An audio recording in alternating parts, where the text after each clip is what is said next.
who wants to go back and figure out what happened here, or should something like this happen again, where they can go back in the ASUN bills and figure out how did ASUN address this problem, because I'm sure this is going to happen again, and if we want Nebraska fans to be considered such good fans nationally, we have to keep addressing these problems so that we can uphold that reputation and people can still see us that way. President Collins. During the opening, we heard hopes that one thing to come of this situation would be messages on the Jumbotron at the stadium saying, Native American headdresses aren't allowed.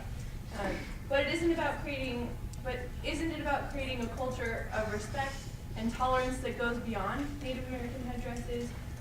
To continue centering on the Native American incident makes it even more important to me. This bill doesn't pass. It's a change bigger than what happened on November 7th on our campus. Newspaper recognition of the individuals is quite different than this legislative body recognizing the individuals. We're a legislative body that has to use due process, and part of due process tells us that we have to look at the intention. And the intention of these students was benign. The other part tells us that we have to look at what was reasonably expected of these students. And what I think Speaker Tiedemann alluded to was that, unfortunately, the reasonable expectations just aren't there, and that's what we really need to focus our efforts on. We can show students that we care without calling them out and reprimanding them. When I spoke to those students tonight, they said that putting the date in there did feel like a reprimand, that they got up and they apologized. They did what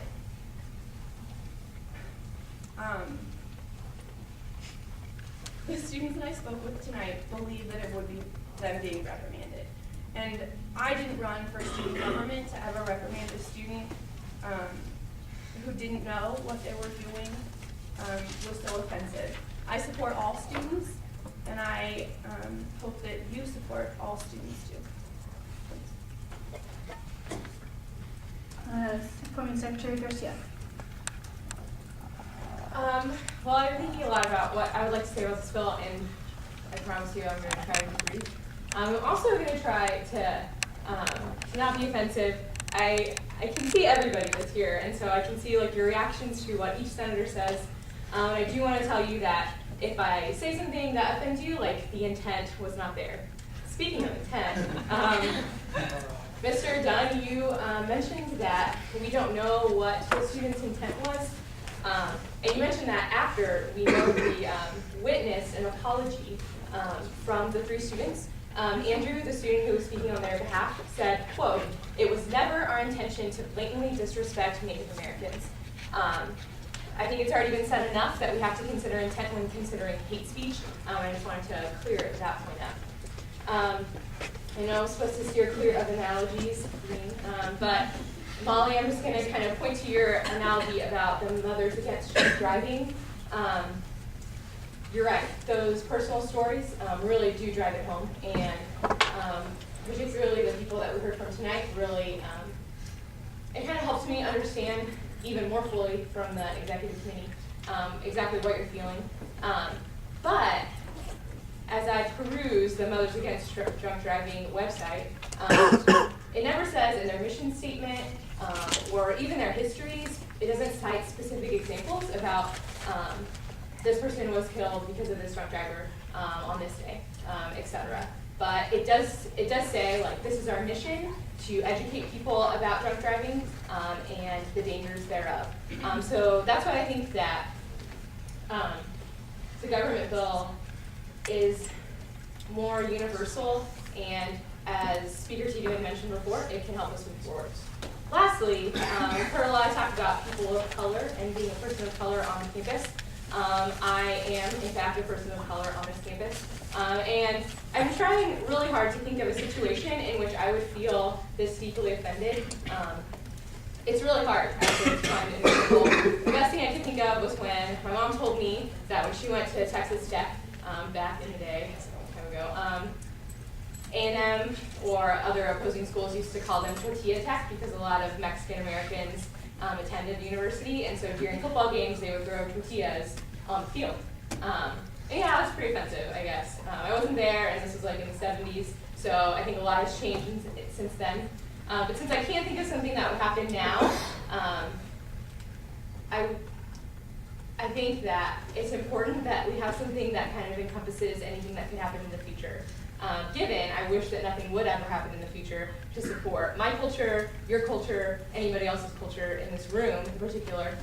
But I do think that the government bill completely encompasses that. To say, I mean, Vice President Coburn mentioned this before, but I just want to say it again, like to say that it's limiting to include the different examples from across the country is absurd. Not only does it have examples from across the country, but like there can be more examples added to this as we continue to see them happen across the nation. And so I really encourage you, either way we're going to pass a bill tonight, and even if it is with political games, I hope it's not. I hope it's because of something that we really believe in. If Senator Shulhanik's bill fails, then I really think this other one will pass. And I think that either way we're accomplishing something, but I really do encourage you to support the government bill. And that's it. Thanks. Senator Williams. I'm going to yield to Molly Lunn in just a moment, but first I wanted to address several things. With the swastika example that's been brought up a few times, I find it highly irrelevant, as it is a historical example, whereas, ironically, most of Native American culture has been left out of the history books, so I'd just like to point that out. I did contact my Native American genocide class before I came to meeting tonight and told them about the issue.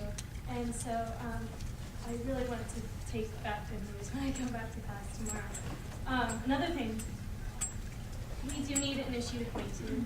We do need an event to point to. This Shulhanik's bill, Senator Shulhanik's bill, gives us an event to point to, as Keegan said, rightly so. It gives us context for the situation. Also, I do not believe that we are condemning any students in this bill, and I cannot see where. If so, I would like somebody to point that out to me where it does condemn any students or point to fault.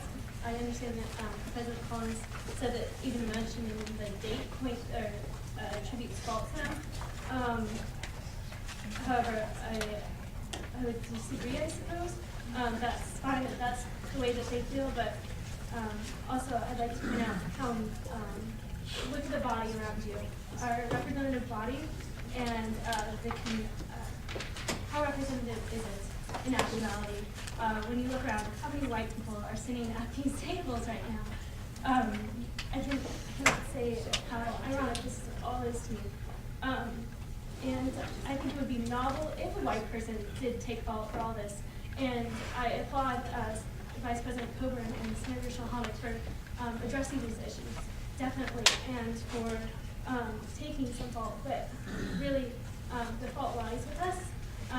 And it would just be amazing if a white person actually took the blame for once. And with that, I yield.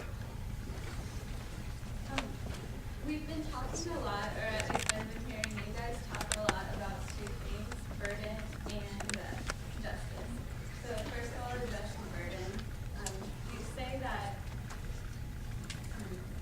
I'm not sure of your official title, but Vice President Coburn's bill does not address a burden to the 4 students or more students who arrested or dresses on November 9th, whereas Shulhanik's bill does.